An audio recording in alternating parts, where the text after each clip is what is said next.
श्री गुरुभ्यो नमः। सर्वेषां स्वागतं व्याहरामि। गते दिने अस्माभिः मातृका संपादनं, पाठसमीक्षात्मकम् अध्ययनं, महाभारतस्य पाठसमालोचना अथवा पाठसमालोचनम् इति विषयत्रयम् अधिकृत्य विस्तरेण चर्चा कृता। अद्य अस्माकं विषयः वर्तते संस्कृतविदुषां व्यक्तित्वम्, अनुसन्धानस्य नूतनक्षेत्राणि इति। अद्य विषयद्वयं वर्तते। ह्यः विषयत्रयमासीत्। सर्वेष्वपि विषयेषु भवतां याः जिज्ञासाः सन्ति ताः जिज्ञासाः प्रकटीकर्तुं सर्वान्ते सर्वेभ्यः अवसराः प्रकल्प्यन्ते। अद्य सन्दीपः अस्ति, अस्माकम् अत्यन्तं परिचितः, अतः क्लेशः न भवेत्। अहं चिन्तयामि यदि मध्ये कोऽपि सन्देहः समुद्भवति कस्यापि शोधच्छात्रस्य, सः लिपिबद्धरूपेण तं प्रश्नं, सन्देहं, तां जिज्ञासां वा लिपिबद्धरूपेण संस्थापयतु। सर्वान्ते सर्वेपि स्वसन्देहान् परिहर्तुं प्रभवन्ति। संस्कृतविदुषां व्यक्तित्वम् इति अस्ति। व्यक्तित्वम् इति विषयः प्रायः शिक्षाशास्त्रे, तत्रापि मनोविज्ञाने प्रधानः विषयः वर्तते। अत्र ये यावन्तः सन्ति उपाशीतिसंख्याकाः शोधच्छात्राः, तेषु अधिकाधिकाः शिक्षाशास्त्रम् अधीत्यैव आगताः स्युः इति अहं शङ्के। तर्हि ते जानन्ति किं व्यक्तित्वं नाम किं भवति।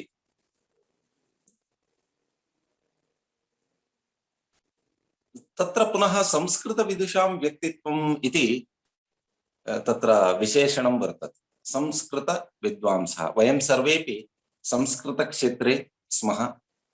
अस्माकं संस्कृतक्षेत्रे इतः पूर्वं ये ऋषयः आसन्, महर्षयः आसन्, तेषां तु एकः घट्टः। आधुनिके भारते यावन्तः संस्कृतविद्वांसः सम्प्रति वर्तन्ते, अथवा अस्मिन्नेव शताब्दौ दशकात् पूर्वं वा ये कीर्तिशेषाः अभवन्, तेषां विदुषां व्यक्तित्वम् अधिकृत्य अस्माभिः अनुसन्धानकार्यं कर्तुं शक्यते। संस्कृतविदुषां व्यक्तित्वम् इति शब्दस्य एकस्य संस्कृतक्षेत्रे कृतभूरिपरिश्रमस्य विदुषः याः शैक्षिकक्रियाः वर्तन्ते ताः अधिकृत्य अस्माभिः अत्र अध्ययनं कर्तव्यम् इति। संस्कृतविदुषां व्यक्तित्वम् इत्यस्य संस्कृतविद्वांसः ये सन्ति ते सर्वे कदा चायपानं कुर्वन्ति, कदा भोजनं कुर्वन्ति, कदा सन्ध्यावन्दनं कुर्वन्ति इत्यादिकं न। तेषाम् एजुकेशनल एक्टिविटीज, तेषां शैक्षिकरचनाः सन्ति, यानि काव्यानि सन्ति अथवा ये शास्त्रग्रन्थाः तैः विरचिताः सन्ति, तान् आश्रित्य अस्माभिः अध्ययनं करणीयं भवति। तदेव व्यक्तिवृत्ताध्ययनम् इति कथ्यते। अयमेकः विधिः शिक्षाशास्त्रे अत्यन्तं प्रसिद्धः वर्तते। केस स्टडी मेथड इति अस्य नाम। केस स्टडी मेथड इति। तर्हि व्यक्तिवृत्ताध्ययन विधिम् आश्रित्य अपि अनुसन्धानकार्यं कर्तुं शक्यते। अत्र ये शोधच्छात्राः सन्ति ते श्रद्धया शृण्वन्तु। व्यक्तिः इत्यस्य कश्चन मनुष्यविशेषः इत्येव अर्थः नास्ति। अत्र केस स्टडी इत्यत्र एकस्याः संस्कृतसंस्थायाः अपि अध्ययनं कर्तुं शक्यते। उदाहरणार्थं भण्डारकर इन्स्टिट्यूट् वर्तते पुणे मध्ये। संस्कृत मात्रकाणां वा प्राकृत मात्रकाणां वा ताडपत्राणां वा संग्रहणे, अनुसन्धातॄणां कृते मार्गदर्शने आबहोः कालात् इयं संस्था, प्राच्य संशोधन संस्था कार्यरता वर्तते। तर्हि तां संस्थाम् आश्रित्य संस्कृतक्षेत्रस्य विकासे भण्डारकर संशोधन संस्थायाः योगदानम् अधिकृत्य अहं सम्यक् न जानामि, इतः पूर्वमेव केनचित् अस्याः संस्थायाः विषये अनुसन्धानं कृतं स्यादेव। यदि नास्ति कर्तुमपि अवसरः वर्तते, तर्हि एकां विशिष्टां संस्थाम् अधिकृत्य एकां व्यक्तिम् अधिकृत्य, व्यक्तिशब्दः स्त्रियां वर्तते परन्तु अर्थः भवति मनुष्यः, मानवः। तर्हि एकं व्यक्तिविशेषम् अधिकृत्य एकां संस्थाम् अधिकृत्य अस्माभिः अध्ययनं कर्तुं शक्यते। तस्य इदं न तात्पर्यं, यथा अस्माभिः उच्यते किल, कवेः कर्म काव्यम् इति उच्यते। साहित्यिकाः बहवः स्युः। कवेः कर्म काव्यम् इत्युक्ते कविः सन्ध्यावन्दनादिकं करोति, स्नानादिकं करोति, तेषां सर्वेषां काव्यत्वापत्तिः, परन्तु तथा न गण्यते। लोकोत्तरवर्णना निपुण कवेः कर्म काव्यम् इति उच्यते। एवमेव संस्कृतविदुषां व्यक्तित्वम् इत्युक्ते तेषां शैक्षिकं योगदानं, संस्कृतक्षेत्रे तेषां विशिष्टं यद् योगदानं वर्तते तत् स्वीकृत्य अस्माभिः अध्ययनं कर्तुं शक्यते। तृणानां शालयः श्रेष्ठाः, पादपानां च चन्दनाः, उपलानां च रत्नानि, भुवानां मानुषो भुवः। अत्र शिक्षाशास्त्रिणः अपि स्युः। मया इतः पूर्वं फेस्बुक मध्ये भारतीयं शिक्षाशास्त्रम् इति विषये विशिष्टानि व्याख्यानानि प्रसारितानि आसन्। अस्माकं शिक्षाशास्त्रिणाम् अयमेकः भ्रमः वर्तते, पर्सनालिटी विषये यदपि उक्तं तत्सर्वमपि पाश्चात्यैः उक्तमस्ति, तर्हि पाश्चात्यानां पुच्छं स्वीकृत्यैव वयम् अग्रे प्रवर्तामहे इति कश्चन भ्रमः, काचित् भ्रान्तिः वर्तते। परन्तु एतस्य सर्वस्य समूलं सप्रमाणं मया खण्डनं कृतं वर्तते। व्यक्तित्वस्य विषये अस्माकं पुराणेषु बहु सुन्दरैः उदाहरणैः दृष्टान्तैः वर्णितं वर्तते। व्यक्तित्वप्रकारान् अधिकृत्य अपि पुराणेषु बहुधा तत्र उल्लिखितं वर्तते। कश्चन शोधच्छात्रः माम् अपृच्छत्, पुराणेतिहासयोर्मध्ये तत्र मया अनुसन्धानकार्यं सम्पादनीयं वर्तते, तत्र पुनः आधुनिकतायाः अपि स्पर्शः भवेत्, कथम् अहम् इति। अहं वदामि, अत्र एषः श्लोकः पद्मपुराणे वर्तते। पद्मपुराणे प्रायः 31 वा सर्गे तत्र मया अयं श्लोकः दृष्टः। सम्पूर्णस्य व्यक्तित्वस्य विविधान् प्रकारान्, मानवस्य गुणविशेषान् सः निरूपयति। ट्रैट्स् इति उच्यते किल, शीलगुणसिद्धान्ताः इति कैटल प्रवृत्तिभिः व्यक्तित्वसिद्धान्तनिरूपणावसरे उक्तं। कार्ल रोजर्स् इत्यादिभिः अपि व्यक्तित्वस्य शीलगुणान् आश्रित्य उक्तमस्ति शिक्षाशास्त्रे अथवा मनोविज्ञाने इति चिन्तयन्तु। परन्तु अस्माकं पूर्वजैः अपि, अस्माकं संस्कृतवाङ्मये अपि व्यक्तित्वम् अधिकृत्य बहुधा उक्तमस्ति। मानुषो भवः, भवानां मानुषो भवः इति पङ्क्तिः सर्वत्र आगच्छति तत्र। तर्हि भवानां जन्तुषु मानवः श्रेष्ठः इति। मानवः श्रेष्ठः नाम मनुष्यः श्रेष्ठः, मनुष्यत्वं मनुष्यात् भिन्नं न भवति। घटे घटत्वं यथा भवति तथैव व्यक्तौ व्यक्तित्वं भवत्येव। तर्हि व्यक्तिः श्रेष्ठः इत्युक्ते तदीयं व्यक्तित्वमपि श्रेष्ठं। वयं वदामः, अस्माकं पुराणानि वदन्ति मनुष्य दुर्लभं मानुषं जन्म इति उच्यते किल। यथा धाना इति उच्यते, धान्ययुक्तानि तृणानि श्रेष्ठानि, एवमेव पादपेषु वृक्षेषु चन्दनवृक्षः श्रेष्ठः, अथवा चन्दनवृक्षाः श्रेष्ठाः भवन्ति पादपेषु वृक्षेषु। एवमेव पाषाणेषु रत्नानि,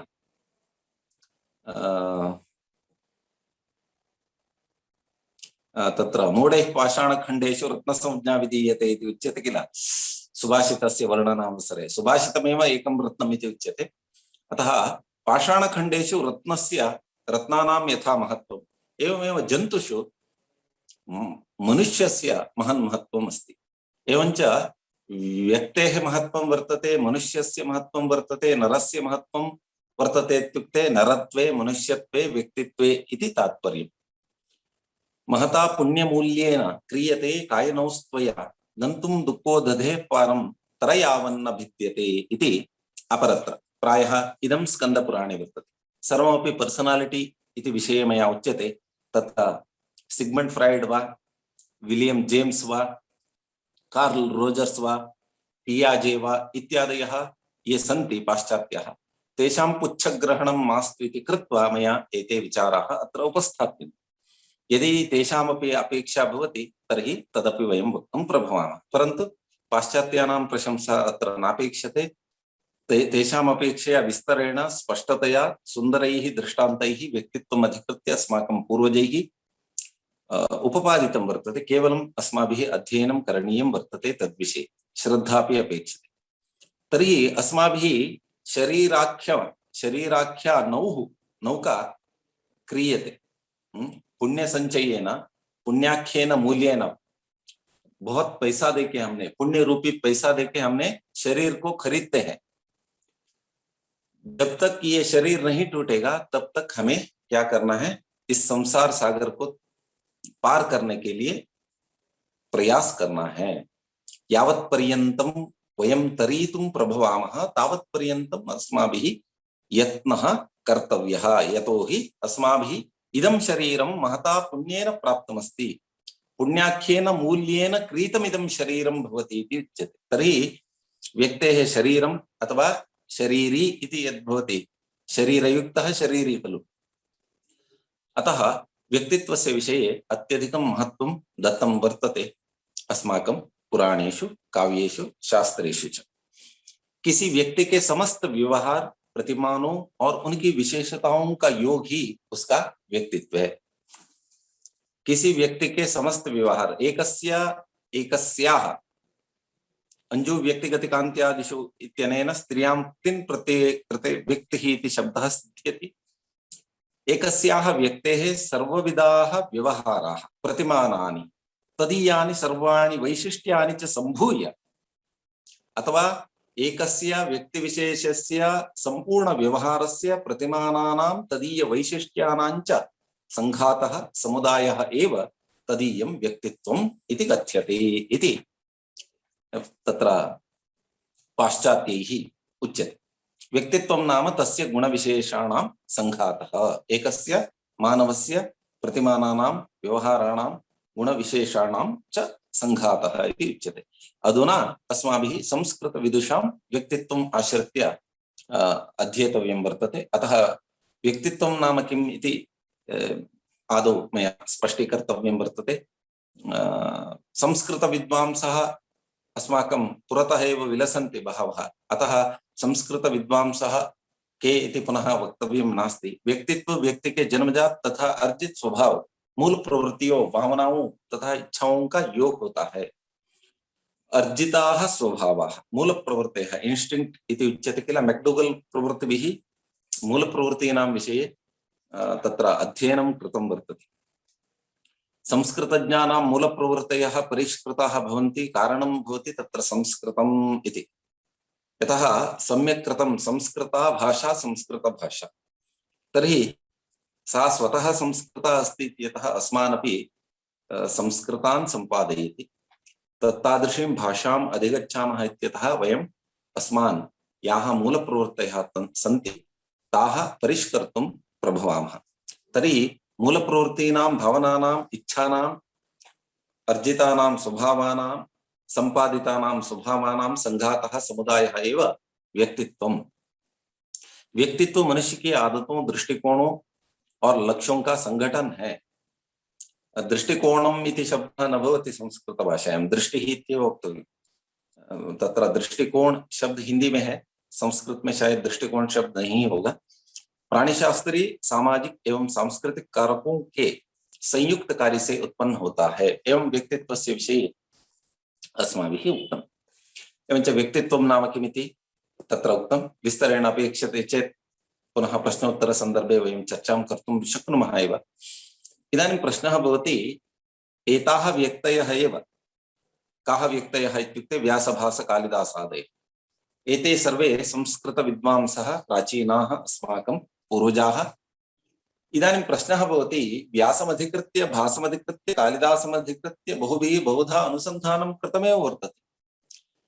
किं व्यासभासकालिदास माघवारवि प्रभृतयः इतोपि निष्पीडनीयाः वा? शताधिकाः सहस्राधिकाः कालिदासस्य विषये सहस्राधिकाः शोधप्रबन्धाः एतावत् पर्यन्तं मण्डिताः स्युरेव। सर्वस्मिन्नपि विश्वविद्यालये प्रायः कालिदासमधिकृत्य तदीयं नाटकमधिकृत्य तदीयं नाटकत्रयमधिकृत्य तदीयं महाकाव्यद्वयमधिकृत्य तदीयं खण्डकाव्यद्वयमधिकृत्य बहुभिः बहुधा अनुसन्धानं कृतं वर्तते। कालिदासस्य महाकाव्येषु मनोवैज्ञानिकतत्त्वानि, कालिदासस्य कृतिषु सौन्दर्यात्मकतत्त्वानि, कालिदासस्य कृतिषु सामाजिकविचाराः, एवं कालिदासस्य भाषाकौशलम्, एवं एकैकस्य विषये बहुधा अस्माभिः अध्ययनं कृतम् अस्ति। कालिदासस्य जन्मस्थानं, कालिदासस्य कालखण्डः इत्यादिकमपि अधिकृत्य पञ्चमशताब्दौ वा आसीत् वा, षष्ठे शताब्दौ कालिदासः आसीत् वा, कालिदासस्य जन्मस्थानं किं, कालिदासः कथं दिवङ्गतः, एतादृशान् विचारान् अधिकृत्य बहुभिः बहुधा अनुसन्धानं कृतं वर्तते।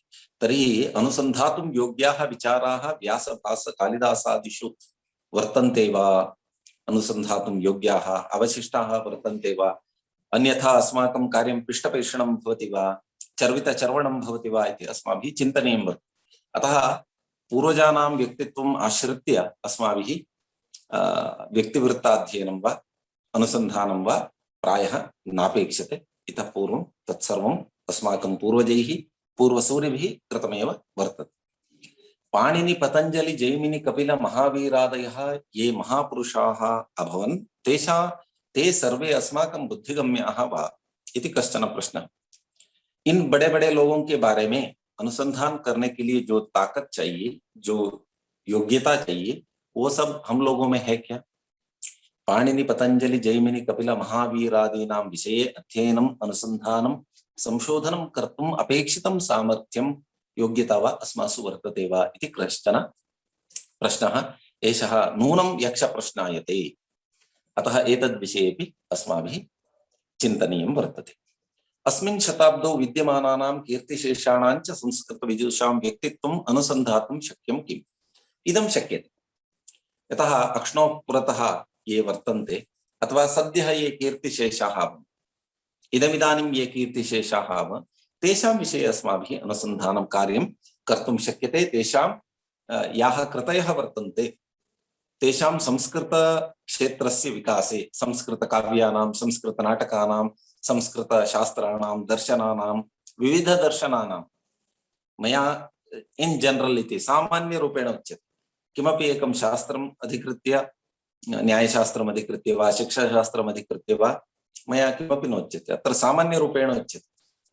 तर्हि लिविंग लेजेंड इति उच्यते किल, जीवन्तः ये महापुरुषाः संस्कृतक्षेत्रे वर्तन्ते तान् आश्रित्य, तेषां व्यक्तित्वम् आश्रित्य, तेषां व्यक्तित्वं नाम तेषां संस्कृतकार्याणि विशिष्टानि यानि सन्ति, कृतयः याः सन्ति, ताः कृतयः आश्रित्य अस्माभिः अनुसन्धानकार्यं कर्तुं शक्यते वा इति पृष्टे सति ओम् इति ब्रूमः। इदं कार्यम् अस्माभिः कर्तुं शक्यते। अस्माकं पूर्वजैः अथवा भवतां परिसरीयैः बहुभिः अनुसन्धातृभिः इतः पूर्वम् इदं कार्यं कृतमेव स्यात्। अतः विभिन्नेषु परिसरेषु ये अनुसन्धानकार्यं कुर्वन्ति ते एकवारं गत्वा स्वग्रन्थालये, स्वपरिसरस्थे ग्रन्थालये इतः पूर्वं पूर्वसूरिभिः, पूर्वानुसन्धातृभिः कति शोधप्रबन्धाः लिखिताः, कः विधिः तैः आश्रितः, कति जनैः व्यक्तित्ववृत्ताध्ययनं कृतमस्ति, केस् स्टडी कृतमस्ति। कामपि विशिष्टां संस्थाम् आश्रित्य संस्कृतसंस्थां, संस्कृतकार्यार्थम् उद्युक्तां संस्थां, संस्कृतसेवार्थं, संस्कृतप्रचारार्थम् उद्युक्तां संस्थाम् अधिकृत्य केन केन पूर्वसूरिणा अनुसन्धानकार्यं सम्पादितमस्ति इति स्वपरिसरस्य ग्रन्थालयं गत्वा एकवारं परिशीलनं क्रियते चेत् भवन्तः स्वतः विज्ञातुं प्रभवन्ति। मम व्याख्यानस्य अपेक्षया भवन्तः स्वयं गत्वा यदि परिशीलयन्ति अथवा गंगानाथ झा परिसरस्य ग्रन्थालयं गच्छन्ति चेदपि तत्र सुमहान् तत्र विचारः उपलभ्यते। अतः भवन्तः इदं कार्यं कुर्युः। तेनैव भवन्तः ज्ञातुं शक्नुवन्ति। सद्यः दिवङ्गताः रेवाप्रसाद् द्विवेदिवर्यः एतेषां शैली मह्यं भृशमरोचते। एतेषां या लेखनशैली अस्ति सा मह्यं भृशमरोचत। किमर्थमित्युक्ते सामान्यतः वयं पठामः, सामान्यतः पठनावसरे वयं किं कुर्मः, साक्षात् विषयं प्रविशामः। प्रथमपुटे किमस्ति नाम मङ्गलाचरणात् आरम्भं कुर्मः वयम्, आमुखं न पठामः, प्रास्ताविकं वचः न पश्यामः वयम्। भवन्तः एकवारम् अवश्यं द्विवेदिनां, रेवाप्रसाद् द्विवेदिनां यदि यं कमपि ग्रन्थं, यत्किमपि काव्यं वा भवतु, तस्य आमुखम् एकवारम्, अथवा तैः संस्कृतवाङ्मयस्य ऐतिहासिकः यः लेखः लिखितः वर्तते तद्विषये वा भवतु, भवन्तः एकवारं परिशीलयन्तु। आमुखे प्रस्तावनायां प्रास्ताविकं वचः इति यत्र भवति तत्र ते आमुखम् इति लिखन्ति चेत् सर्वान्ते पुटान्ते तस्मिन् पुटे आमुखं प्रायः एकपुटात्मकं भवति अथवा पुटद्वयात्मकं भवति, प्रास्ताविकं भवति। तत्र लेखकः सामान्यतः किमर्थम् अयं ग्रन्थः लिखितः, कथं लिखितः, तत्र प्रकाशकस्य योगदानं किं, कस्य विश्वविद्यालयस्य योगदानं वर्तते, कस्य आर्थिकसहयोगः वर्तते इत्यादिकं लिखति यः लेखकः भवति। अन्ते इत्थं द्विवेदिनो रेवाप्रसादस्य इति एते। मम कदाचित् बाल्ये इति न, आचार्यस्तरे अपि कदाचित् एवं किमर्थं लिखन्ति एते इति मम सन्देहः आसीत्। अनन्तरं मया परिशीलितम्, आमुखम् इति अस्ति, प्रास्ताविकम् इति अस्ति। तर्हि वयं सामान्यतः किं कुर्मः, प्रास्ताविकम् इति कृत्वा अधः लिखामः।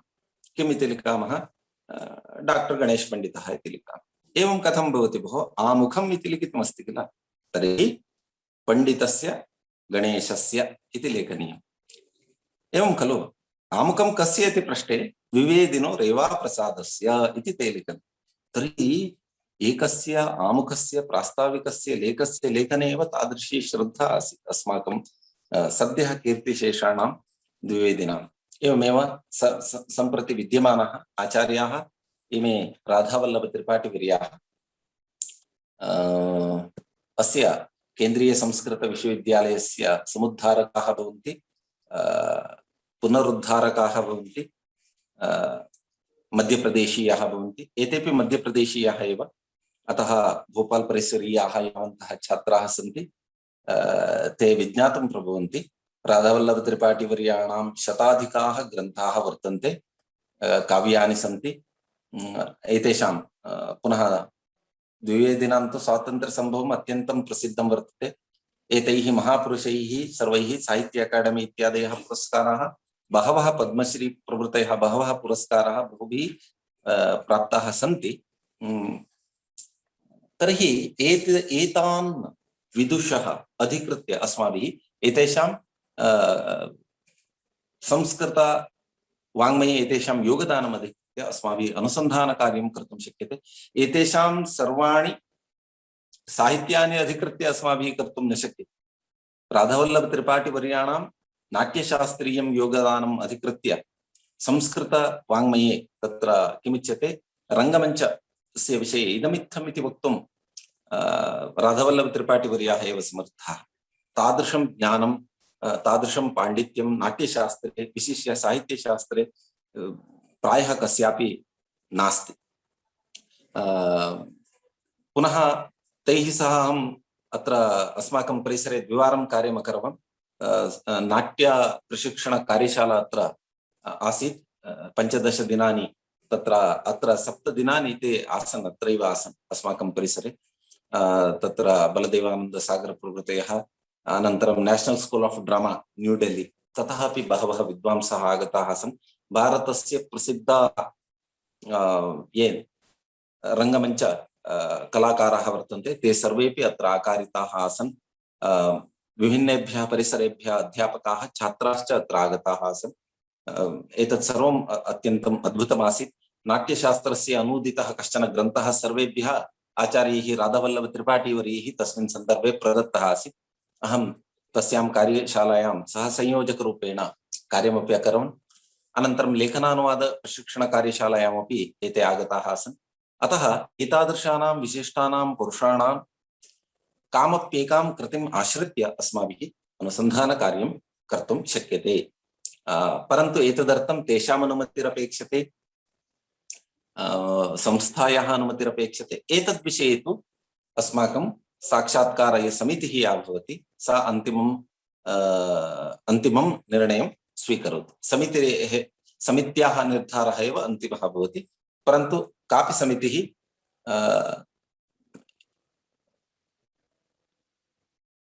एतेषाम् अध्ययनं न निराकरोति।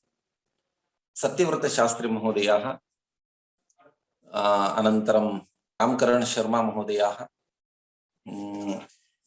अनन्तरं एते राजाराम शुक्लवर्यः न रमाकान्त शुक्लवर्यः, क्षम्यताम्, एतेषाम् एका पत्रिका अपि अस्ति, नवदेहलीतः प्रकाश्यते।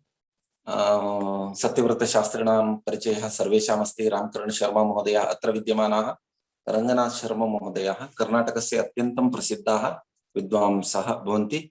इदानीं न सन्ति, प्रगते वर्षे इमे दिवङ्गताः। तेषां 99 वर्षदेशीयाः यदा आसन् तदानीं ते दिवङ्गताः। तेषां शिष्याः जी महाबलेश्वर भट्टाः, सोति नागराजवर्याः, तेषां प्रशिष्याः बहवः बहुत्र नियुक्ताः सन्ति। अस्माकं परिसरेपि तेषां प्रशिष्याः वर्तन्ते। कर्नाटकराज्ये व्याकरणशास्त्रपरम्परायाः विकासे रङ्गनाथशर्मणां महद्योगदानं वर्तते। एतेषां वैशिष्ट्यं नाम केवलं संस्कृतभाषायामेव न, कन्नडभाषायामपि तादृशी एव गतिः। कथं कन्नडभाषा संस्कृतमूला इति एते सप्रमाणं मण्डितवन्तः। ये ज्ञानपीठ पुरस्कारेण पुरस्कृताः सन्ति कन्नड साहित्यपण्डिताः, तेपि एतान् दृष्ट्वा भीतभीताः भवन्ति। तथा पाण्डित्यं भाष्ये सम्पूर्ण व्याकरणवाङ्मये तेषाम् अप्रतिहतगतिरासीत्। तैः कन्नडभाषायाम् अनूदितानां कन्नडव्याकरणापेक्षया संस्कृतव्याकरणं कथम् उत्कृष्टं भवति इति तैः प्रतिपादितस्य एकस्य ग्रन्थस्य जीर्णीकरणं, कारकाणां विषये तैः विरचितस्य एकस्य कन्नडभाषायां विद्यमानस्य ग्रन्थस्य अध्ययनमपि अत्यन्तं कठिनं। तथा ते लिखन्ति। कठिनमित्युक्ते कठिनमिति न, येषां व्याकरणशास्त्रे गतिरस्ति तेषां कृते तु खण्डकाद्यमेव भवति। तथा सरला अपि शैली। रामायणादीनां ग्रन्थानां कन्नडानुवादे अपि एतेषां महती गतिरासीत्। तेषां शिष्याः जी महाबलेश्वर भट्टः, तेषां कृतयः सन्धि समास इत्याद्याः कृतयः अत्यन्तं प्रसिद्धाः सन्ति, भवन्तः जानन्ति। रङ्गनाथशर्मणां संशोधनप्रतिष्ठानमेव आरब्धमस्ति। तेषां सर्वाः कृतयः तस्मात् प्रतिष्ठानात् प्रकाश्यन्ते। तस्याः संस्थायाः प्रतिष्ठानस्य वा अनुमतिरस्ति। भवन्तः तेषां एकचक्रम् इति नाटकमाश्रित्य रङ्गनाथशर्मणाम् एकं शोधपत्रं मया प्रस्तुतीकृतमासीत्। कथं कलियुगे अस्य नाटकस्य उपादेयता वर्तते, कथं तत्र भरतवाक्ये तेषां कलियुगस्य वर्णनं कृतमस्ति इति मया बहुपूर्वम् एकत्र शोधपत्रमपि प्रस्तुतीकृतमासीत्। अनन्तरं पेरि सूर्यनारायणशास्त्रिणः महान्तः विद्वांसः आन्ध्रेयाः भवन्ति। एतेषामेव शिष्याः तिरुपतौ अन्यत्र च बहुत्र वर्तन्ते। व्याकरणशास्त्रे तथा गतिः। अस्माकं विभागाध्यक्षाः अपि एतेषां साक्षात् शिष्याः भवन्ति। CSSN मूर्तिवर्याः गृहपाठः, गृहे बालान् संस्थाप्य ते पाठयन्ति स्म इति। एतेषां पेरि सूर्यनारायणशास्त्रिणां शिष्याः प्रोफेसर् सुब्रायन् पेरिवर्याः तिरुपतौ आसन्, शिक्षाविभागे आसन्, अस्माकं गुरवः। तेषाम् अधीने एव मया MEd मध्ये तत्र लघुशोधप्रबन्धः मण्डितः आसीत् वेदविश्वविद्यालयमध्ये। एवं मणिद्राविडशास्त्रिणः, एतेषां विषये वक्तव्यमेव नास्ति। इदानीं दक्षिणभारते दर्शनेषु वैशिष्ट्यं नाम एते भवतां विशिष्टव्याख्यानार्थम् आगमिष्यन्ति, श्रद्धया शृण्वन्ति। भवन्तः विज्ञातुमपि न प्रभवन्ति एते एतावन्तः विद्वांसः सन्ति। सः नैयायिकः वा भवतु, पुरतः विद्यमानः यः कोऽपि भवतु, तथा ते अत्यन्तं शान्तरूपेण परपक्षं खण्डयन्ति।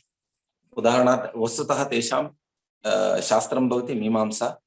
मीमांसादर्शने इति न अद्वैतवेदान्तदर्शने वेदान्तदर्शने केवलम् अद्वैतवेदान्ते न समग्रवेदान्तदर्शनेषु षड्दर्शनेष्वेव तेषाम् अप्रतिहतगतिर्वर्तते।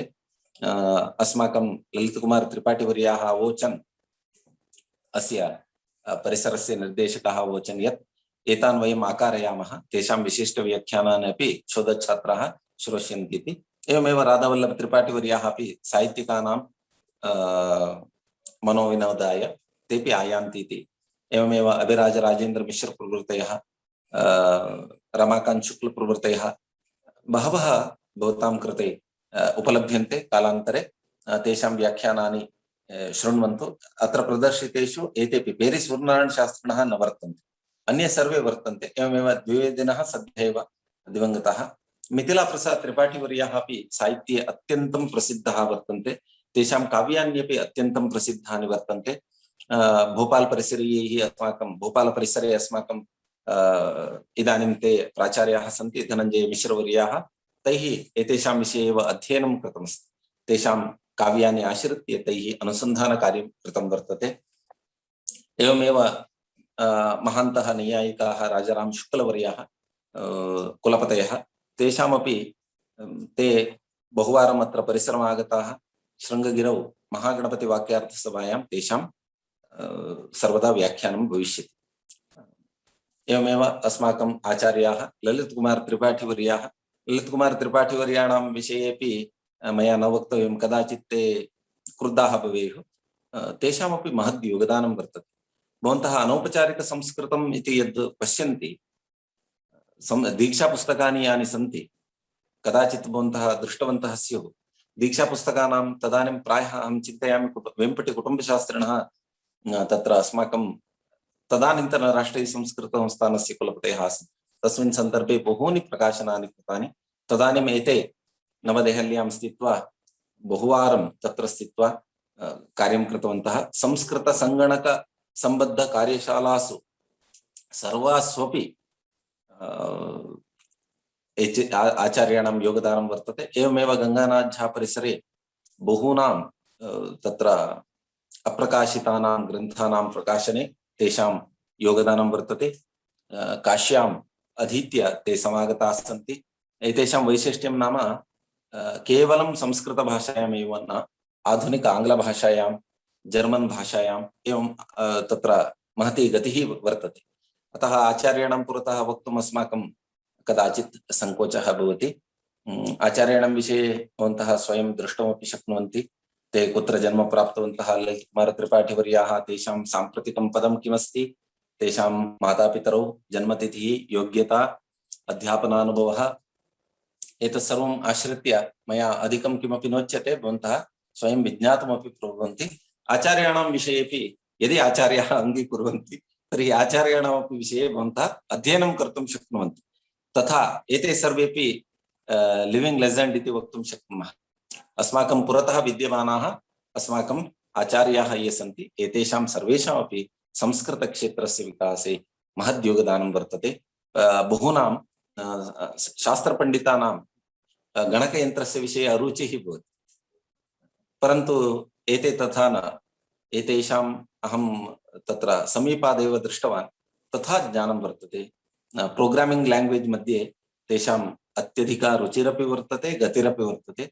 अतः एतादृशानां विशिष्टानां विदुषां विषये केवलं शास्त्रपाण्डित्यमित्येव न, आधुनिकविषयेष्वपि गतिः, रुचिः द्वित्राणामेव दृश्यते सम्पूर्णभारते।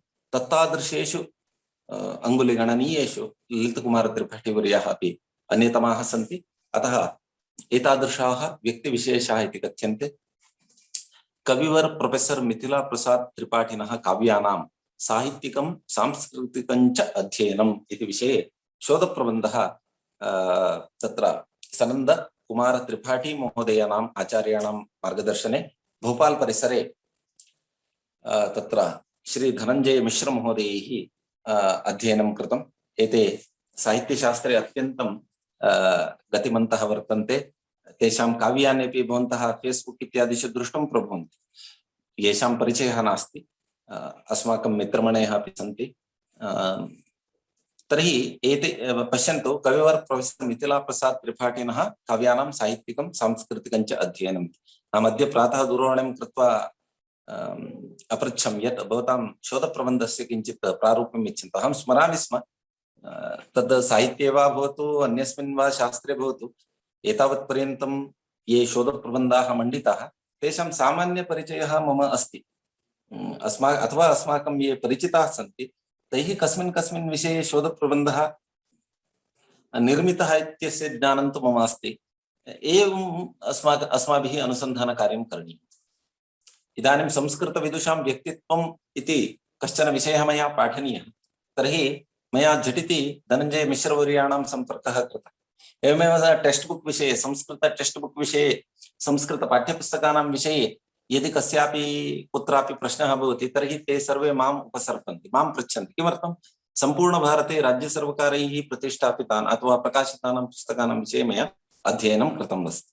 एवम् अस्माकं यत् कार्यं भवति तत् किञ्चित् विशिष्टं भवेत्, प्रामाणिकः प्रयत्नः तत्र स्यात्, तेन स्वतः एव अस्माकं कीर्तिः वर्धते।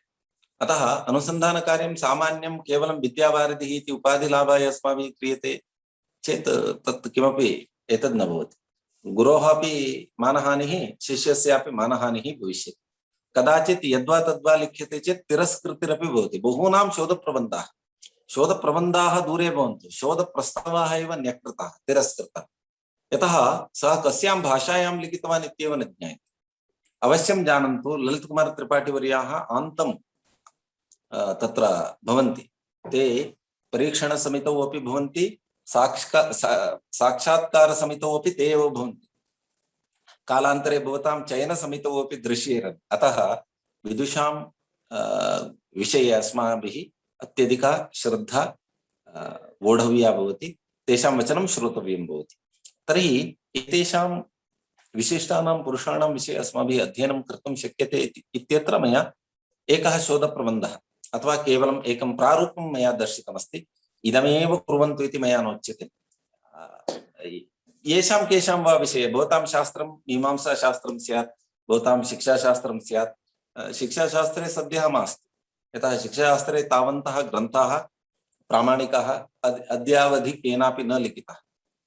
द्वित्रः ग्रन्थाः द्वित्रैः लिखिताः सन्ति। अतः इदानीं शैशवदशायां विद्यमानस्य संस्कृत शिक्षा प्रपञ्चस्य विषये तत्र व्यक्तित्वम् आश्रित्य अध्ययनं सुतरां न कर्तव्यं, यतः तद् सम्यक् न भवति। एवमेव हरेकृष्ण शतपथिवर्याः, सूर्यमणि रथवर्याः बहूनां तत्र चित्रं मया न प्राप्तं, यतः अस्माकं गुरुवर्याणाम्, अस्माकं पूर्वनिर्देशकानां, प्राचार्याणां सर्वेषां मम गुरूणां बहूनां कर्मभूमिः सदाशिवपरिसरः इति उच्यते। तर्हि सदाशिवपरिसरे यावन्तः आचार्याः आसन् ते एव बहुत्र विभिन्नेषु पदेषु इदानीं विराजन्ते।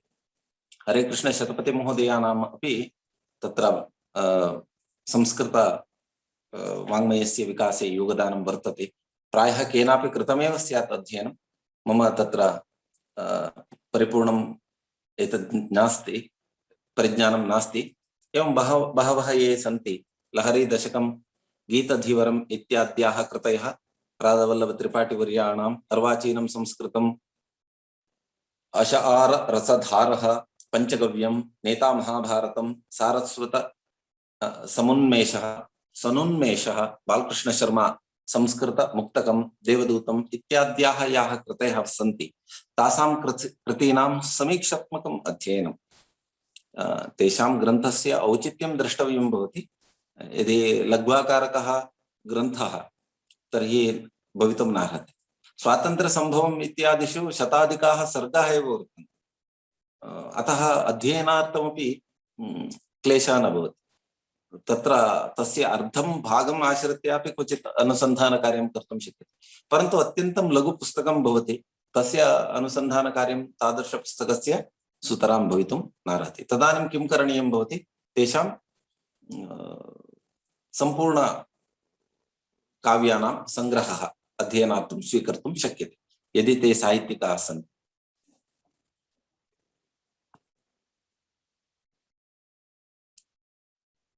मया अत्र बहूनां विदुषां नामोल्लेखः न कृतः, समयाभावात् तत्र न कृतः। कदापि केनापि छात्रेण अस्माकं गुरूणां गुरवः न स्वीकृतः इति दुःखं न प्रकटनीयं। भवन्तः स्वतः तद्विषये कर्तुं शक्नुवन्ति। केवलं दिङ्मात्रमिह सूचितं वर्तते। अन्येषामपि यदि अन्येषां विषये स्वतः ते वक्ष्यन्ति च। ललितकुमार त्रिपाठी वर्याणां गुरुवर्याः कीदृशाः सन्ति तेषां मुखादेव शृण्वन्तु। तद्विषये अहं वक्ष्यामि चेदपि सम्यक् न भवति। यतः येषां येषां विषये वक्तव्यं तेषां विषये तेषां शिष्याः एव वदन्ति चेत् समीचीनं भवति इति अहं चिन्तयामि। गुरोः सामीप्यं भवति इत्यतः ते जानन्ति। इदानीं प्रश्नः भवति अनुसन्धानस्य नूतनक्षेत्राणि कानि इति। संदीप जी आवाज आ रही है ना? सर आ रही है आवाज। सब ठीक है, कोई दिक्कत नहीं है? नहीं जी। ठीक है। अनुसंधानस्य नूतनक्षेत्राणि, तत्र अनुसंधानं नाम किम् इत्युक्ते कश्चित् उक्तवान्, गुरुजी अनुसंधान तो बड़ी बात नहीं है, हमें क्या करना है, लाइब्रेरी में बैठना है। अब तक जितने भी 50 या 100 लोग अनुसंधान किए होंगे उनका एक एक किताब उठाना है। एक एक का अनुसंधान या शोध प्रबंध से 10-10 पन्ना ले लेंगे तो भी कितना हो जाएगा, 1000 पेज हो जाएगा। फिर 1000 पेज को हमने 500 में बांट देंगे या फिल्टर करेंगे, फिर उसमें 250 करेंगे, फिर 250 का हमारा एक बन जाएगा। इतः किंचित ततः किंचित स्वीकृत्य अस्माकम् एकं भवति। कट एंड पेस्ट भवतु। एतद् कट एंड पेस्ट एव अनुसन्धानम् इति न चिन्तनीयं कदापि। बहूनां तत्र अस्माकं संस्कृतक्षेत्रस्य सौभाग्यं वा दौर्भाग्यं वा न जानामि अहं। सर्वेषामपि अनुसन्धानानां तत्र ई लाइब्रेरी मध्ये आरोपणम् एतावत् पर्यन्तं न कृतं। वैद्युतिके जाले इलेक्ट्रॉनिक मीडिया मध्ये अथवा ई लाइब्रेरी मध्ये अस्माकम् अनुसन्धानानि एतावत् पर्यन्तं न आरोपितानि सन्ति। यदि आरोपितानि भवन्ति बहूनि परिवर्तनानि सम्भवन्ति। बहूनां शोधप्रबन्धाः क्वचित् तिरस्कृताः भवेयुः। किमर्थम् इत्युक्ते कट एंड पेस्ट अपि कैश्चित् कृतमस्ति। तत्र न वक्तव्यं, परन्तु एतादृशं कार्यं कुर्वन्ति 10 वर्षेभ्यः परं वा भवतां स्थितिः शोचनीया भविष्यति। अतः नकल करने की प्रवृत्ति न हो, बिल्कुल नहीं। अनुसंधानं भवतां विशिष्टं कार्यं भवति, तत्र त्रिकरणशुद्ध्या भवद्भिः कार्यं करणीयं भवति। अतः कट एंड पेस्ट रिसर्च का मतलब कट एंड पेस्ट नहीं है। कोई भी गलती से भी ये काम करेगा तो बाद में उसका रिजेक्ट होने की संभावना ज्यादा रहेगी, इसलिए ऐसा काम कभी मत कीजिए। कट एंड पेस्ट नास्ति अनुसंधान कार्य। यदि सर्वाणि अनुसंधानानि इतः पूर्वं कृतानि अनुसंधानानि अंतर्जालेषु आरोपितानि भवन्ति तर्हि बहु क्लेशः भवति। विशेष्य अहं शिक्षाशास्त्रिणां विषये वदन् अस्मि, अत्यन्तं जागरूकता अपेक्षते। एकः महोदयः आचार्यः उक्तवान्, मम 10 शोधप्रबन्धाः मम अधीने मण्डिताः 10 वर्षाभ्यन्तरे। मया प्रश्नः कृतः, महोदय भवतां 10 प्रबन्धाः भवता एव अवलोकिताः, 10 वर्षेषु 10 प्रबन्धाः अभवन् इत्युक्ते यदि तैः महोदयैः उत्तरं न दत्तं, यदि सः अथवा एकैकोऽपि अनुसन्धाता यद्वा तद्वा प्रबन्धं लिखति, तस्य सर्वस्यापि प्रबन्धस्य आरोपणावसरे वैद्युतिकमाध्यमेषु आरोपणावसरे सुमहान् क्लेशः भवति, रिजेक्ट भवति। तद् न स्वीकरोत्येव अस्माकं प्रोग्रामिंग तथा निर्मीयते। अथवा एवं भवति, आधुनिकेषु विश्वविद्यालयेषु मम परिचिताः बहवः अनुसंधान कार्यं कुर्वन्ति। संस्कृत विभागे जनरल यूनिवर्सिटी मध्ये संस्कृत डिपार्टमेंट मध्ये अनुसंधान कार्यं कुर्वन्ति। यथा ते सॉफ्ट कॉपी सीडी मध्ये यच्छन्ति, सॉफ्ट कॉपी सीडी मध्ये अपि दातव्यं भवति अथवा पेन ड्राइव मध्ये दातव्यं भवति। ते एकवारं स्कैनिंग कुर्वन्ति, सम्पूर्णस्य शोधप्रबन्धस्य स्कैनिंग कुर्वन्ति। तदानीं यदि कस्मिंश्चित् ग्रन्थात् साक्षात् तत्र पंक्तयः एव अनेन अपहृताः चेत् तत्सर्वं सः संगृहीतः भवति। एकः श्लोकः स्वीकृतः दोषः नास्ति, परन्तु पङ्क्तिमेव स्वीकरोति, कट एंड पेस्ट करोति, ते अवगन्तुं शक्नुवन्ति, रिजेक्ट भवति।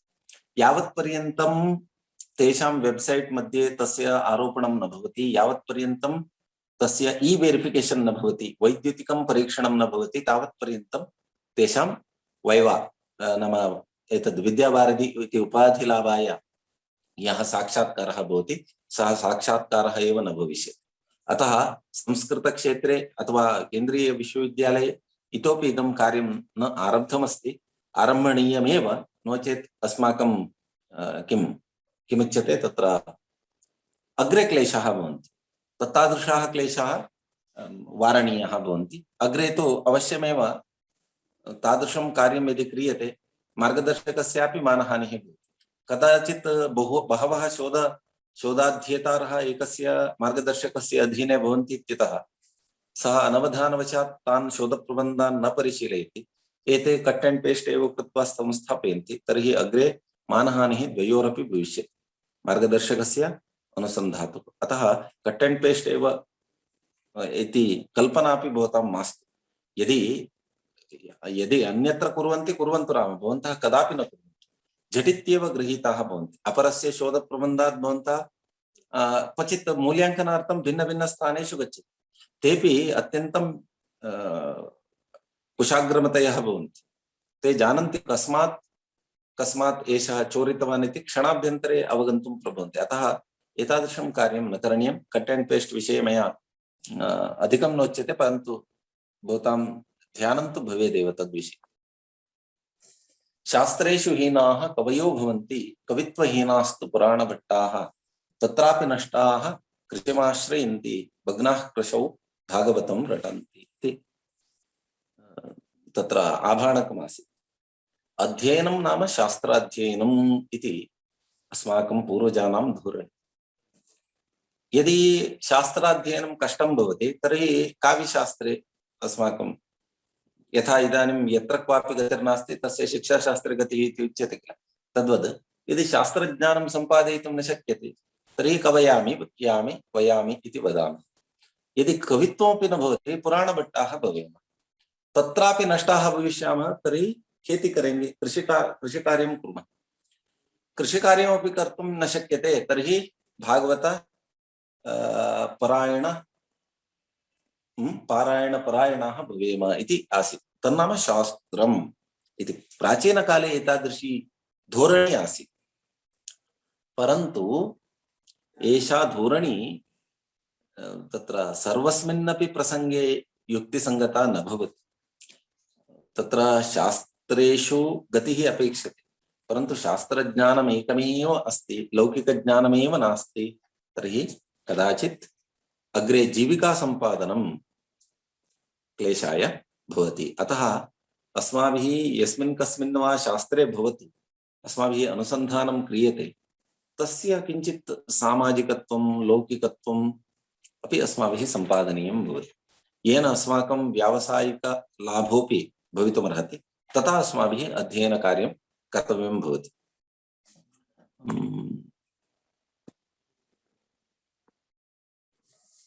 नाविकेन सह गंगानद्याः मध्यभागे शास्त्रार्थचर्चा। गंगानदी अपि प्रसिद्धा, भवन्तः जानन्ति। नाविकोऽपि तदानीं भवति स्म, इदानीमपि नाविकाः भवन्त्येव।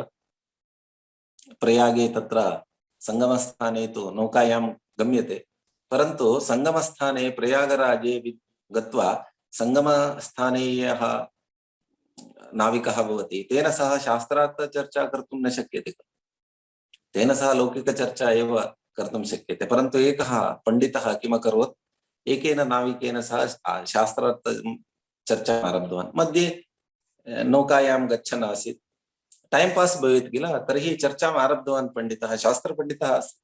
शास्त्रपण्डिताः कदापि तूष्णीं न उपविशन्ति किल, एषः आरब्धवान्, किं भोः नाविक महोदय, क्या पढ़े हो, व्याकरण पढ़े हो इति अपृच्छत्। नास्ति महोदय। अरे भवतः शब्दशास्त्रमेव न जानाति, मूर्खः अस्ति भोः, भवतः जीवनं व्यर्थम् इति अवदत्। अस्तु, साहित्यं नास्ति महोदय इति नाविकः अवदत्। साहित्यमपि न पठति। अरे साहित्यसङ्गीतकलाविहीनः साक्षात् पशु, भवान् पशुतुल्यः अस्ति भोः। अस्तु, अर्थशास्त्रं वा पठितवान् वा नीतिशास्त्रं वा पठितवान् वा? नास्ति महोदय, तदपि मया न पठितम्। अरे कथं भवान् मनुष्यरूपेण भवान् मृगः अस्ति, भवान् मनुष्यरूपेण यथा मृगाः चरन्ति तथा भवान् अस्ति, मृगतुल्यः अस्ति वा? व्याकरणं नाधीतवान्, अध्यात्मशास्त्रमपि नाधीतवान्, साहित्यसङ्गीतादिकमपि न अधिगतवान्, किमपि नाधिगतवान् भवान् इति तं सम्यक् तर्जितम्। एकः शास्त्रपण्डितः तर्जयति इत्यतः सः तूष्णीम् आसीत्। मध्ये झञ्झावातः आरब्धः। यदा झञ्झावातः आरब्धः नौका दोलायमाना आसीत्। यदा नौका दोलायमाना आसीत् तदानीं नौका नाम लघु उडुपः भवति, लघुनौका भवति। तर्हि झटित्येव नौका निमज्जति इति नाविकः अपि अवगतवान्, इतः परं नौकायाः निर्वहणं न शक्यते। तर्हि तस्मिन् सन्दर्भे तत्र यात्रिकरूपेण अस्ति किल शास्त्रपण्डितः, तम् अपृच्छत्, मोहो इदानीं नौका दोलायमाना अस्ति, सद्यः एव नौका तले निमज्जति, तर्हि भवान् तरितुं शक्नोति वा? तैरना जानते हो क्या? तदा शास्त्रपण्डितः यदा नौका दोलायमाना आसीत्, अर्धं प्राणाः तस्य गताः आसन्। इदानीं यदा पृष्टवान्, नास्ति भोः, नास्ति अहम् इति उक्तवान्। तदानीम् एषः नाविकः उक्तवान्, महोदय अहं जीवने जीवनयापनार्थं या विद्या अपेक्षते तां विद्याम् अधिगतवान्। भवन्तः भवतां शास्त्राणि यानि सन्ति तेषां बलेन जीवन्तु इत्युक्त्वा तीर्त्वा पारङ्गतः अभवत्। एषः शास्त्रपारङ्गतः यः पण्डितः आसीत् सः तत्रैव लीनः अभवत्। एषा कथा प्रायः भवद्भिः बहुभिः श्रुता स्यात्। तर्हि अस्माभिः कूपमण्डूकैः वा केवलम् एकस्मिन् विषये वा केन्द्रितैः न भवितव्यम्। अस्माकं कदाचित् अस्माकं मानसिकता या भवति सा किञ्चित् विशाला भवेत्। अस्माकं या दृष्टिः भवति सा विशाला भवेत्। वयं कूपमण्डूकाः वा अवटकच्छपाः वा न भवेम। शोधाद्येता सुतराम् एतादृशा न भवेत्। भारते औपचारिक व्यावसायिक शिक्षां प्राप्तवतां यूनां संख्या 19 to 24 एज मध्ये ये सन्ति, भवन्तः अधिकाधिकाः, भवत्सु अधिकाधिकानां वयः इदानीं 22, 23, 24, 25 एवं 22 तः आरम्भः स्यात्। तर्हि इदानीं तेषां प्रतिशतता कति अस्ति इत्युक्ते 5% अस्ति भारते। भारते अस्मिन् वयसि वर्तमानाः, उद्योगे वर्तमानाः युवानः अथवा अस्मिन् वयसि विद्यमानानां यूनां उद्योगे नियुक्तानां यूनां संख्या केवलं 5% वर्तते। परन्तु अमेरिका देशे 50% युवानः अस्मिन् वयसि उद्योगे, औद्योगिकक्षेत्रे, व्यावसायिकक्षेत्रे नियुक्ताः वर्तन्ते। जर्मन देशे 75% जनाः, दक्षिण कोरिया देशे तु 96% जनाः। तर्हि एतद् केन उक्तमस्ति, कया उक्तमस्ति इत्युक्ते NEP 2020। तर्हि 16.9 मध्ये पेज नंबर पुटे अस्य उल्लेखः कृतः वर्तते। NEP इत्युक्ते नेशनल एजुकेशन पॉलिसी, राष्ट्रीय शिक्षा नीति। तत्र एषः विचारः उल्लिखितः वर्तते। तर्हि अस्माभिः अध्ययनं क्रियते, उपाधिः प्राप्यते, अनुसन्धानादिकं क्रियते, परन्तु अस्माकं नियुक्तेः, अस्माकं औद्योगिकक्षेत्रे अस्माकं प्रवेशस्य या प्रतिशतता अस्ति तत् केवलं 5% अस्ति। NEP वदति, अहं न वदामि, नेशनल एजुकेशन पॉलिसी वदति। तर्हि अस्माभिः चिन्तनीयम्, इदानीं गतानुगतिको लोकः इव अस्माभिः न वर्तितव्यम्। एतद्विषये NEP विषये बहवः भाषणं कुर्वन्ति, विशिष्टानि व्याख्यानानि कुर्वन्ति। ते अनुसन्धानक्षेत्रे आमूलचूलं परिवर्तनं कथं भवितुमर्हति इति विस्तरेण ते व्याख्यान्ति कालान्तरे। अतः तस्य स्पर्शं न कुर्मः। मम कथनस्य तात्पर्यम् अत्यन्तं सरलं वर्तते। एतत् चित्रं पश्यन्तु। सबके पास तो मोबाइल होगा, आप हर एक के पास जो मोबाइल है उसमें 2 सिम होते हैं ना, 4G हो या 5G हो, 2 तो सिम होंगे। एक तो BSNL होगा परमानेंट, दूसरा एयरटेल या जियो।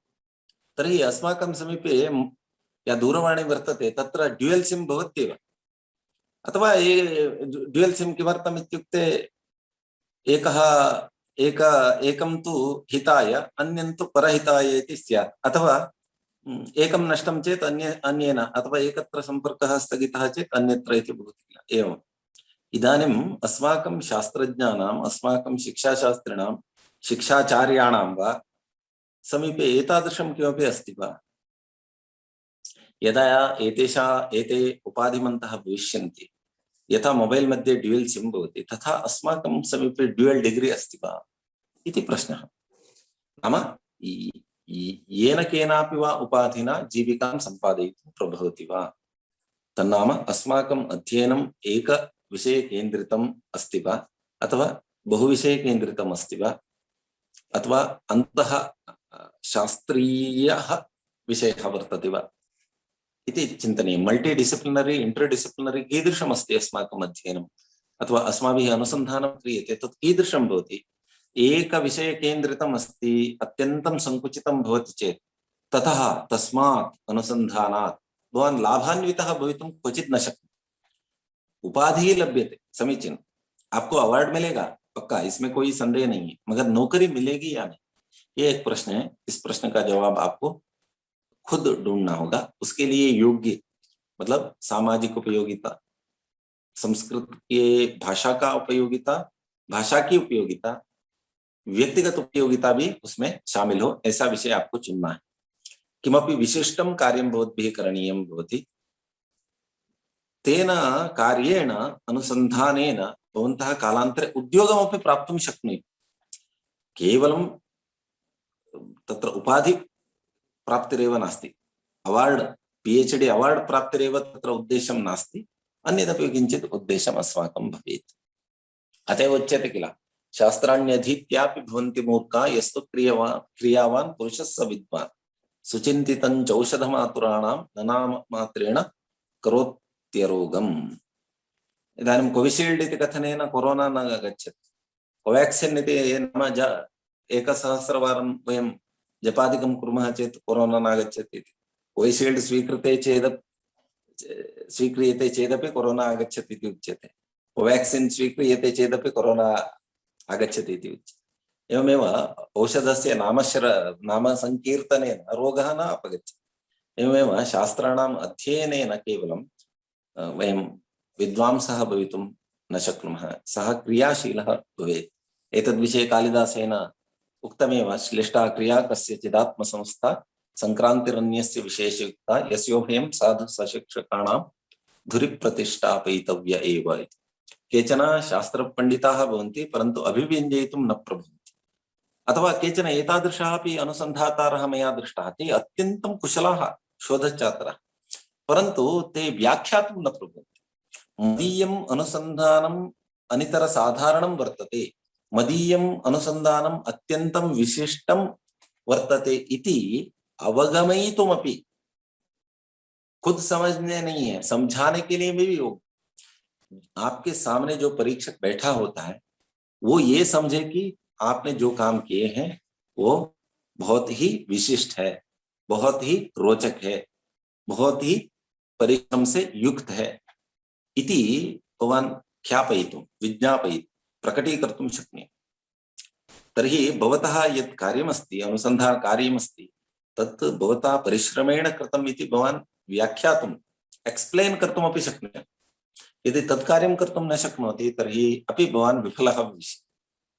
तर्हि अनुसन्धानस्य नूतनक्षेत्रेषु इदमपि भवति, अस्माकम् अनुसन्धानानि समसामयिकानि भवेयुः, अपडेटेड भवेत्, सामयिकोपयोगिता भवेत्, करेंट यूटिलिटी इति उच्यते किल। सामयिके काले सामयिके संदर्भे संस्कृत क्षेत्रस्य विकासाय, अस्माकं शास्त्राणां विकासाय अस्माकं अनुसन्धानानि उपकारकाणि भवेयुः। तदानीमेव अस्माकमपि महत्त्वं भवति, अस्माकं कार्याणामपि भवति, अस्माकं मार्गदर्शकाणामपि भवति। तत्र उच्यते किल, काशी गमनमात्रेण नान्नं बट्टायते द्विजः। अरे मैं काशी में पढ़ा हूँ, मैं काशी गया था, अरे मैं काशी में गए डिग्री किया, अरे काशी में डिग्री करने से विद्वान बनेगा ऐसा कोई है? काशीगमनमात्रेण कोऽपि अन्नमट्टः भविष्यति वा? शृङ्गगिरौ मया अध्ययनं कृतम् इत्युक्ते शृङ्गगिरौ अध्ययनं कृतम् इत्युक्ते सः विद्वान् इति भवितुमर्हति। तेन परिश्रमः कर्तव्यः खलु। यत्र क्वापि भवान् अध्ययनं करोतु, काशी अवन्तिका यत्र कुत्रापि अध्ययनं करोतु, विषयद्वयं भवताम् अध्ययनम् अनुसन्धानं स्पेशल स्टडी इत्येव उच्यते, विशिष्टम् अध्ययनं भवति अनुसन्धाने। अतः अध्ययनमित्यस्य अनुसन्धानमित्येव अर्थः। तर्हि तद् विशिष्टमिति ख्यापयितुं शक्नुयात्, तत्र वास्तविकरूपेण तत्र वैशिष्ट्यं स्यात्। एतत् सर्वमपि एक्स्प्लेन् कर्तुं व्याख्यातुं भवान् शक्नुयात्। अन्तर्गुडगुडायते बहिर्वक्तुं न शक्यते इत्येतादृशी स्थितिः न भवेत्। तर्हि NEP मध्ये भवन्तः एकवारम् अवलोकयन्तु। एतद्विषये बहूनि व्याख्यानानि कालान्तरे भविष्यन्ति भवतां सत्रेषु, तदानीं भवन्तः सम्यक् ज्ञास्यन्ति। एतद्विषये मया किमपि अधिकं न वक्तव्यं वर्तते। यथा कदाचित् भवद्भिः श्रुतमेव स्यात् अथवा अग्रे श्रोष्यन्ति। यद् न श्रोष्यन्ति अथवा यद् न श्रुतं तदेव अहम् अत्र विवरीतुम् अथवा व्याख्यातुम् इच्छामि। एतावत् पर्यन्तं भवद्भिः अधिकं न वक्तव्यमपि। किमर्थं जानन्ति वा? तत्र अधिकम् उच्यते चेत् रिजेक्ट् कुर्युः छात्राः। सम्प्रेषणम् इति उच्यते। कम्युनिकेशन् इति एकः सिद्धान्तः वर्तते अस्माकं शिक्षाशास्त्रे। तर्हि कम्युनिकेशन् अथवा सम्प्रेषणे, शाब्दिकसम्प्रेषणे, तत्रापि शाब्दिकधनात्मक मौखिकसम्प्रेषणे, तन्नाम ओरल् वर्बल् पॉजिटिव कम्युनिकेशन् मध्ये यदि ओवरलोड भवति, सूचनाधिक्यं भवति, तर्हि श्रोतारः ये भवन्ति, ये ग्राहकाः भवन्ति, रिसीवर्स्, ते किं कुर्वन्ति? एकं तु न शृण्वन्ति, तिरस्कुर्वन्ति। द्वितीयम् अर्धं शृण्वन्ति अथवा फिल्टर् कुर्वन्ति, संशोधनं कुर्वन्ति। यद् अपेक्षते तद् स्वीकुर्वन्ति, अन्यत् सर्वं त्यजन्ति। अतः अधिकं न वक्तव्यमिति कृत्वा अत्रैव अहं परिसमापयामि। क्षेमाय पुनरागमनाय च धन्यवादाः।